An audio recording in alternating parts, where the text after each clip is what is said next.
Nakatikim ka na ba ng Japanese melons? Napakatamis nito at crunchy pa. Isa sa high value at kulang ang supply sa buong mundo, na ultimo Pilipinas ay nag-i-import nito. Nagkakahalaga ng 500 to 700 pesos ang isang bunga, pero tinatangkilik pa rin sa merkado dahil napakasarap nito. Ma'am, ano pong meron po dito sa ating farm? Bukod sa napakasarap na melons, ano bang kind of melons kayo dito? Meron po tayong mula sa premium variety, Sagami at Fujisawa. Meron din po tayong Daigoji, Intanon at Golden Honey. Golden Honey. Dito sa San Isidro, Nueva Ecija, buong taon silang nakakapag-produce ng Japanese melon gamit ang hydroponics technology sa kanilang mga greenhouse. Dito sa kanilang facility, nakakapag-harvest ng mahigit 1,000 melon kada greenhouse. Yan, ma'am, ano pong klaseng sistema meron kayo dito sa pagtatanim ng Japanese melons? Dito po sa atin, as we can see, nasa loob po siya ng greenhouse. And isa po sa kakaiba, isang puno lang po. So isang bunga lang yung pinapatuloy natin. Hindi niya kayang mag-produce ng madaming bunga. Talaga lang pong pinipili natin na isa lang siya para ma-maintain po yung laki at ma-maintain yung tamis ng bawat bunga. Sa episode na ito, aalamin natin kung magkano nga ba ang puhunan sa pagpapatayo ng isang greenhouse. Sa isang 800 square meter po, per square meter nasa 5,000 po ang nagastos. 5,000 per square meter. Magkano naman kaya ang kikitain kada harvest sa isang greenhouse? Per kilo po, nag-average siya ng 220 to 320. So, ang isang piraso, pwede po siyang maging 600, 700. Depende po sa laki. Iba-iba din kasi yung laki. Ayan. So, kayo na lang po ang mag-compute dun sa numbers na nabanggit niya. Kung ang isang greenhouse ay kayang makapag-harvest ng mahigit 1,000 bunga, sulit na rin ang investment sa pagpapatayo ng greenhouse. Pakinggan natin ang pagbabahagi ni Clarice na isang dating OFW na nagtrabaho sa AirAsia. At ngayon, katuwang ang kanyang asawa at business partners, pinasok na ang pagtatanim ng napakatamis at high-value Japanese melons na export quality pero sa Pinas pa lang ay sold out na. Crunchy, juicy at matamis. Premium Japanese melon.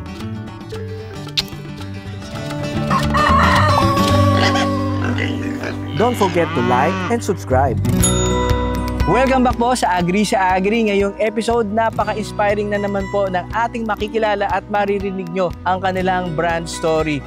Mahilig ka ba sa melon? Lalong-lalo na yung juicy na, crunchy pa. Isang bagong variety na naman ang ihahandog sa atin. Si Ma'am Clarice ang nagpapauso ngayon at isa sa mga nagbibigay ng premium na melon sa ating merkado ngayon.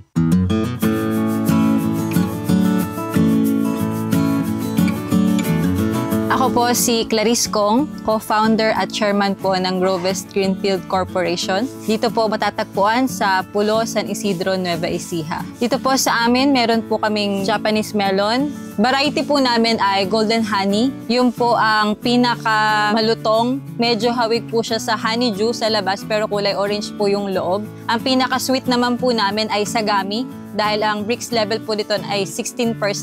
Ang pinaka-juicy po ay itong Fujisawa, Daigoji at Intanon. Best seller po is itong Fujisawa. Kulay orange po kasi ang loob nito tsaka yung Daigoji. Dito po kasi sa atin sa Pilipinas, sanay po tayo sa kulay orange yung laman. Pero kapag po na-try naman nila yung Sagami na kulay white yung flesh niya, akala po nila hilaw. Pero kapag na-try nila na, iba po yung tamis talaga niya. Yung mga nakarating na po ng Japan, doon nila nako-compare na parang, ay, ganito nga yung lasa sa Japan. Ito pong Japanese melon ay 75 to 90 days. Depende sa variety niya. Isang puno lang po, isang bunga. So kapag po pinitas namin siya, hinarvest na siya, lahat po papatayin na. Pati yung coco peat papalitan po. So magiging blank space ulit siya, isa-sanitize. Then after a week, kapag po alam namin na wala ng insekto sa loob, magsisimula na po ulit. So continue siya whole year round. Kaya po isa lang is to maintain the quality. We tried na po to maintain at least 2. Pero magkaiba po yung quality, hindi siya pare-pareho ng Brix level. Brix level po yung tinatawag na parang sugar level sa bawat prutas. So meron po tayong tester nun. Kaya po lahat ng lumalabas na melon dito sa amin, we assure 13%. We tried na po yung marami siyang melon pero iba-iba po yung size, iba-iba yung laki, which is hindi po gusto ng mga buyer natin. Mahirap pong ibenta kapag hindi mo sure yung tamis ng binebenta mo. Ma-assure po namin na yung bunga po na nanggagaling dito is matamis at yung size po niya pare-pareho. Unlike po sa mga traditional way na talagang ang after ng ating mga farmers is quantity. Unlike dito sa inyong greenhouse, talagang by quality, no, hindi quantity. Kaya naman, isang kagat pa lang, matamis talaga. Welcoming po nila dito para sa inyo, pag pumunta kayo dito, is yung mismong melon, hiwa-hiwa na, papatikim sa inyo agad. Dito naman, sa melon na masarap na ito, to taste is to buy. Hindi to believe. To taste is to buy. So, hindi na kayo kailangan sabihin na believe kasi sa sobrang sarap talaga niya, to buy na agad. Wala nang to believe. To buy na agad. Para, okay, I'll give you my money. Give me one. Baka maubusan pa ako. Guaranteed. Guaranteed po ang tamis dito sa atin.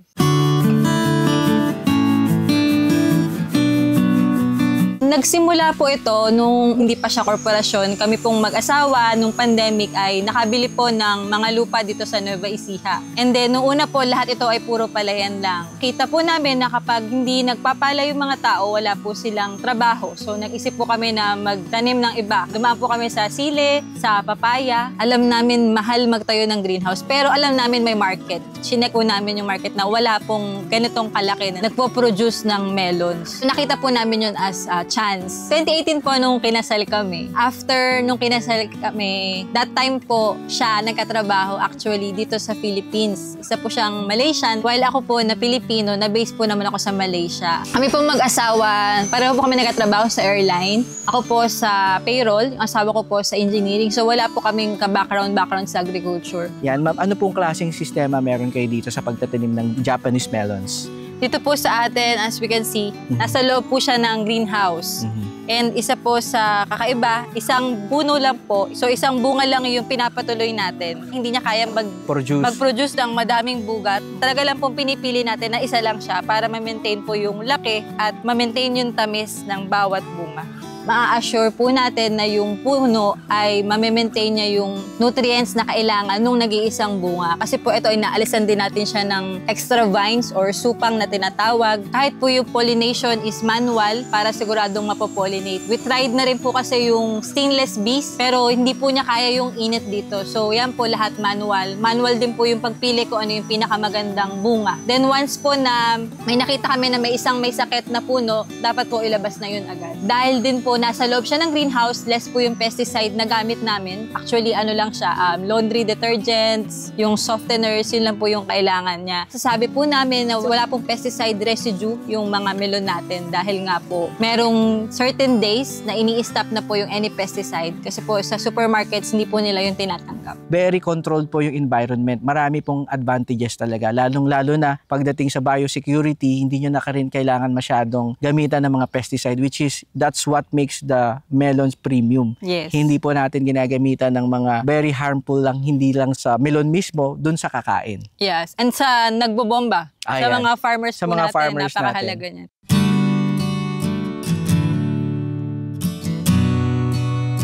Anong nagtatrabaho po kami sa AirAsia, na-realize po namin, lalo na nung nag-pandemic, siguro kami po maswerte kami. Yung trabaho namin is, kumaga pandemic proof, sabi nga nila. Isa siguro siya sa na pwede kaming magtrabaho, work from home.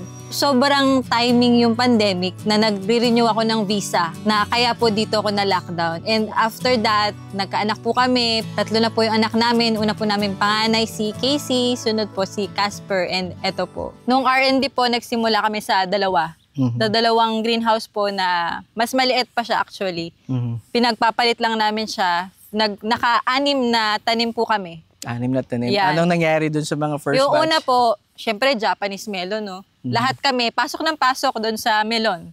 So lahat kami, hinihintay na may bunga na ba hanggang sa lahat ng magsasaka pumapasok na din.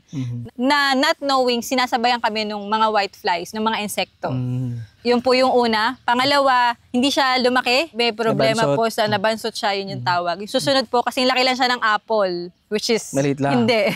Mali pa din. Susunod po, lumaki na siya. Pero nung binuksan namin, kasing lasa lang po siya ng pipino. Okay, medyo Ayan, matabang. Matabang. Nung susunod po, medyo tumamis siya ng konti, pero hindi pa natin na-reach yung Brix level na 13%. Isang bagong kaalaman para sa akin, baka sa inyo, sa ibang mga viewers alam na. Pero kung kayo ay may mga ibang farm at gusto nyo ilayo ito or itaboy yung mga ibang mga insekto, mga peste, pwede pala yung lemongrass. Itanim nyo na lang sa paligid ng inyong farm. Sa kanila naman, parang barrier ng kanilang mga greenhouse.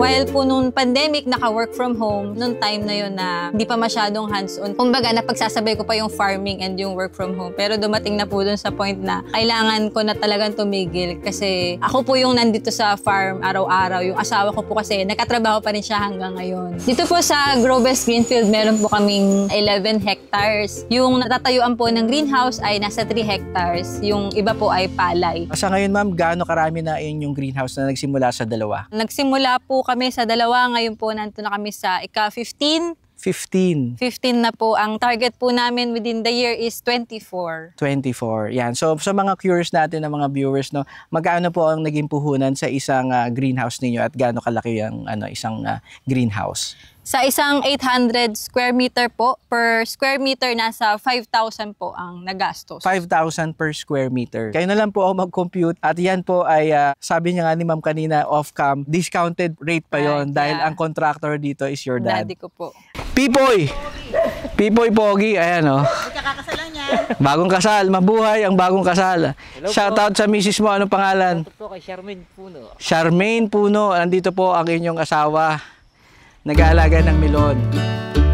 So nung nakita po namin na noong una na hindi umaani, to be honest po kami pong mag-asawa, nag-aaway na kasi sabi ko ang mahal-mahal ng buto. Pero trust the process po talaga kasi kung nakikita nyo na may chance at merong kakulangan dun sa market, dapat po mauna kayo. Kumbaga pag nakita nyo sa ibang lugar, mauna na kayo gawin nyo kasi mas mahirap yung regret sa huli. Ngayon po masasabi ko na talagang masaya ako kasi kinuha namin yung chance na yun. Kasi yung pera babalik naman yan pero yung chance na mauna ka is napakahalaga po. Kapag binabalikan namin yung point na hindi pa masarap yung prutas namin, ilang pong kilo ipapamigay mo sa mga kapitbahay mo. Siguro mainam din yun yung nape-pressure nyo yung isa't isa. Hindi yung basta hayaan mo lang yung asawa mo sa mga bagay. Isang team na lumalaban. Meron naman kaya naman. Kasi alam ko po may chance. Kumbaga parang pine-pressure ko lang. Kaya din po siguro napabilis dahil sa pressure. Kaya po napakasaya namin ngayon na kilala na siya, madami na pong nagpupunta. Minsan po galing pa ng malalayong lugar kagaya ng Nueva Vizcaya, Isabela. And hindi lang po yung melon yung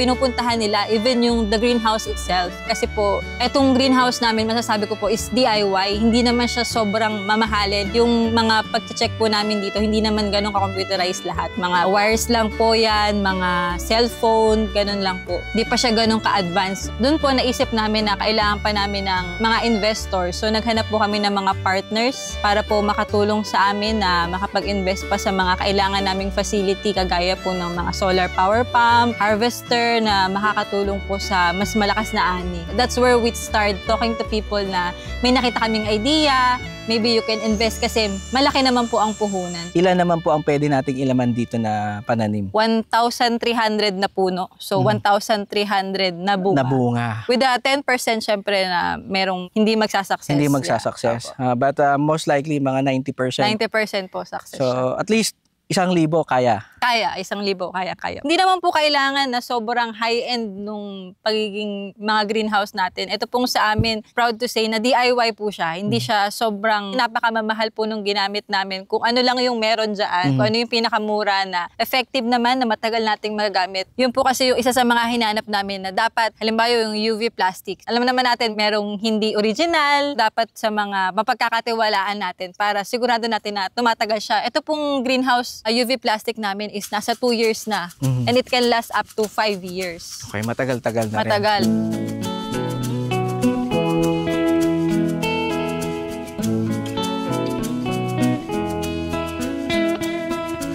Yung pag-pick and pay po, hindi po yun ang una naming goal dito since bulk buyer po yung hinahanap namin. So nung nakasuccess na kami, may bunga na kami, pangkaraniwang problema po ang market. Ngayon, ginawa po namin siyang online. Nagbayad kami ng ads sa Facebook, nag-post po kami. May mga nabumibili naman. Yung isa pong bumili, gusto niyang magpunta dito sa farm. Taga dito lang din po sa Nueva Ecija. Kasi parang hindi siya naniniwala na talaga ba may Japanese melon ba dito sa Pilipinas? Talaga bang dito yan tinanim? Or baka naman import nyo lang sa ibang bansa. So nagpunta po siya. Do that time, mainit po talaga. Yung din pong itsura ng melon natin, yung puno po niya ay patuyo na. So nung nagpunta po siya, tuwang-tuwa siya. Tapos noon namin naka-up na sabi niya, ma'am, i-open nyo sa public.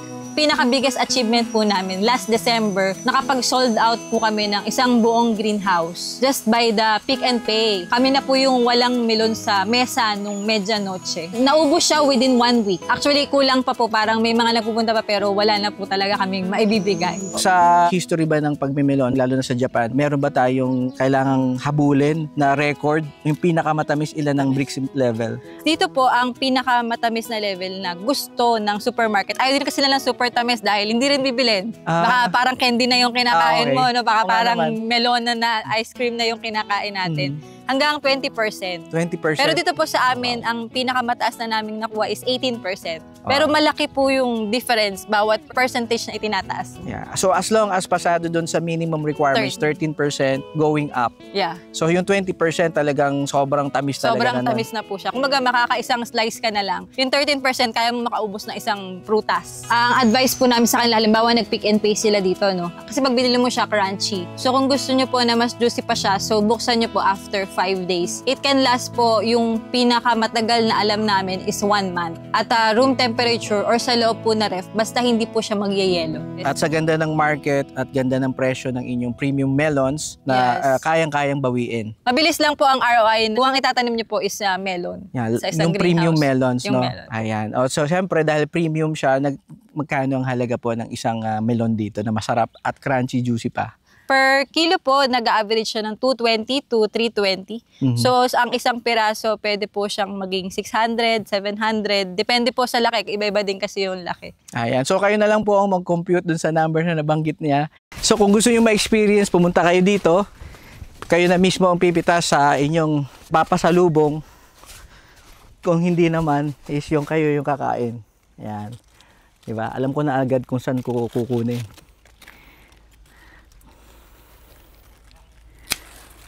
Yun, no? Kailangan ng PC para pang support sa weight. So, sabi nga ni Ma'am Clarice kahapon, yung ating melon, isang puno, isang bunga, para masiguradong crunchy, juicy, at matamis. Premium Japanese melon. Napakasaya po namin yung unang ani na hindi na siya lasang pipino. Pumasa na kami dun sa 13% na bricks na hinihingi po nung mga bulk bagger natin. Pero ang pinakamasaya po sa pagsasaka para sa amin po is yung napakadami naming nabibigyan ng trabaho dito. Yung mga magsasaka po natin, magiging proud sila na parang dati puro palay na tatanim ko. Ngayon, meron na akong Japanese melon. Kapag kunyari, nagbibigay kami sa kanila ng Japanese melon, inuwi nila sa bahay nila, proud sila na parang, uy, ako nagtanim yan. Pag nakita nila kami sa TV or na-feature po kami sa mga vlog, natutuwa po sila. Yun po yung fulfillment na mas nakikita namin na mas masarap po sa pakiramdam. Yung joy ng nakakausap mo yung iba't ibang tao. Iba't iba yung pinagdadaanan nila, iba-iba yung kinukwento nila, iba-iba yung connotation nila sa mahal at mura, sa kakaibang bagay po para sa akin. Nakakatuwa na every weekend may mga nagiging kaibigan na rin po tayo dahil minsan may mga weekly po nagpupunta dito para lang po talaga sa melon na noon po hindi ko naiisip na may magpupunta sa amin linggo-linggo. Naku-curious dun sa melon natin. Mas gusto po namin na nagpupunta kayo dito dahil to appreciate kung bakit ganun yung presyo niya. Kung makita nyo po yung hirap ng mga magsasaka natin kung paano siya napatamis ng ganito, kung paano siya naalagaan ng ganito. Ngayon nga po, ganito na siya. Siguro mas magiging parang humble kasi ang dami na namin pinagdaanan, hindi naman to one time, big time agad na success. Mukha lang siyang mabilis pero madami pong pinagdaanan dahil nga po nag-expand pa naman kami. Ngayon po, hindi pa po kami nagte-trainings pero pag nagpunta po kayo dito, we share the basic. Ano ba dapat yung humidity lang? Ano ba dapat yung easy? Ano yung temperature? Ilan ba dapat yung weight ng coco peat? Marami na pong nagpunta rito ng mga farming. Karaniwan po dyan yung mga OFW na mga gusto nang mag-farming, mga retirees, naghahanap sa nila magagastos yung pension nila. Kapag po nagpunta kayo dito sa amin, we will accommodate you po kahit po ano pwede nyong itanong sa amin.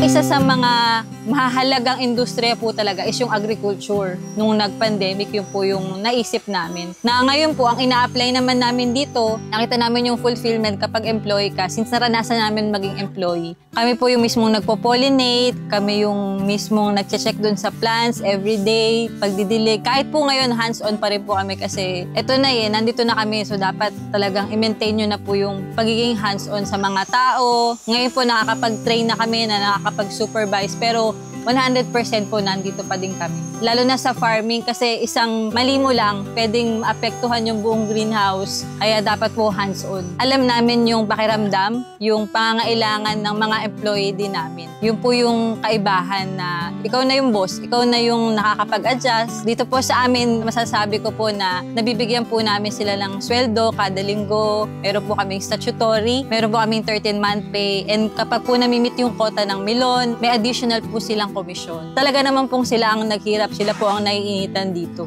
Sabi ko nga po dun sa mga farmers po natin, hindi nyo kailangang maging sobrang loyal sa amin. Hindi nyo kami kailangang ituring na parang amo. Maging amo po kayo sa goal nyo sa buhay. So sila, ang goal nila, makapagpatapos ng anak. Na araw-araw makasweldo and yung komisyon nila, maipon nila yon para makapagpatapos ng anak. So ako po, ang goal ko is lumaki tong farm namin para araw-araw ko nang makasama yung asawa ko. Para hindi niya na kailangang magtrabaho, magkasama na kami araw-araw. Yun po. Para sa mga viewers natin na they've always dream or na-envision nila na gusto nilang magnegosyo, lalo na sa pagdating sa agrikultura. I'm sure narinig na nila na you have a different background. Ano po yung may share nyo sa kanila na they just pursue it? Ano pa yung kailangan nilang paghandaan coming from a different background pero magpo-pursue ng ganitong klaseng negosyo? Unang-una pong kailangan sa farming is malakas yung loob mo and matibay yung loob mo. Kasi yung farming, una nasa labas siya, ang daming pwedeng mangyari. Doon nasa greenhouse siya, hindi pa namin alam pag dumaan ba yung bagyo sa amin, kaya pa ba namin. Madami pang pwedeng mangyari. Yung insekto din po ngayon sa panahon natin is iba na, hindi kagaya ng mga nakaraang panahon. Yung po yung una, dapat malakas yung loob nyo and mahal nyo po talaga yung farming. Kasi yung farming, everyday siya. Wala siyang weekends, wala siyang holidays. Kailangang araw-araw, gigising ka kasi hindi naman sila gaganda. Hindi sila magkakabunga ng hahayaan mo lang sila. Yun po yung pagkakaiba din ng greenhouse. Hindi naman siya kagaya nung sa mga labas na farming na maski may schedule ka lang, pwede mong hindi tingnan ngayon. Ito po, lahat araw-araw tinitingnan po natin, bawat puno. Yeah. So very hands-on. Siya na rin po yung isa sa mga nag-R&D. Siya na rin yung nagbabantay dito kasama mga farmers, monitoring until today.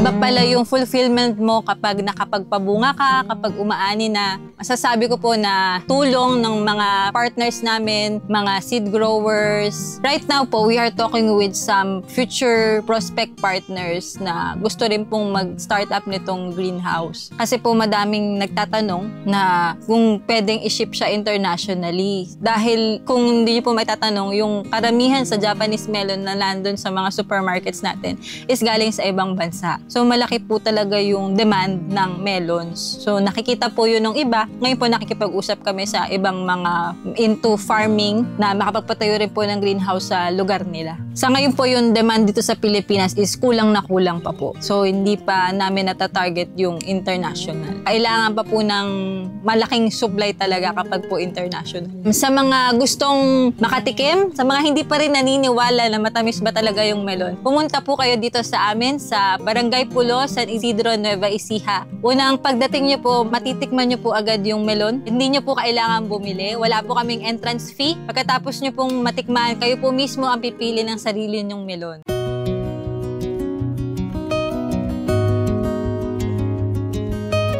Yung iba po, yung malalaki po naming buyer, mga friend lang sila ng friend na nakatikim, na nagpunta rito. Then nakita nila na parang, may ganito na pala. Kasi po yung mga high-end na hindi naman sila mapag-search sa Facebook. So, ganun lang. Na connect, yeah, word of mouth. Then pag nag-usap kayo, kung may idea po kayo, anything in mind, just keep talking about it. Kung sino yung maniniwala, magtitiwala sa inyo. and trust your product. Kung alam yung talagang premium, pinag-isipan, pinag-investan, binigyan ng mahabang panahon ng pag-aaral, talagang yung output ninyo, sabi nga ni ma'am kanina, naka-trial sila ng 6 na beses bago ma-perfect at until now, hindi pa rin sila satisfied. Gusto pa na rin nilang mas maging perfect pa at yung consistent yung kanilang produce na sukat at ng tamis. Kaya naman, kung ganyan ang inyong output, trust your product na talagang hindi natin po makukuha sa bola ang mga consumers. Correct.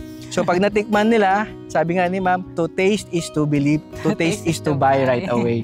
So yun, napakagandang example ng isang bagong teknolohiya, bagong pananim dito sa Pilipinas na high value crop. Sabi nga ni ma'am kanina, kung mag-uumpisa kayo ng negosyo, mag-isip kayo ng unique, kakaiba, or maybe kung pwede kayo na ang pinakaunang magpapauso nito. Kaya ma'am, congratulations. Yeah, so napakaganda ng inyong achievement and I'm very shocked, actually surprised dun sa turnaround. Nagsimula lang kayo ng pandemic and then andito na. From 2023, 2025 dinadagsa na. Opo. And hopefully, ang ating mga viewers ng Agri sa Agri, medyo adventure dito, kasama na po sa babayaran ninyo yung pagpunta dito at napakaganda ng lugar. Lalong na siguro pag medyo tag-ulan na. Ubus na ang kanilang mga produkto sa sobrang sarap. Ang kagandahan, yung season is whole year round. So, paparamihin na lang nila yung mga greenhouse para to continue yung cycle every month. Merong kayong matitikman na napakasarap, napakatamis at crunchy pa. Ma'am, agree ka ba sa Agri? Agree po. Approve. Don't forget to like and subscribe.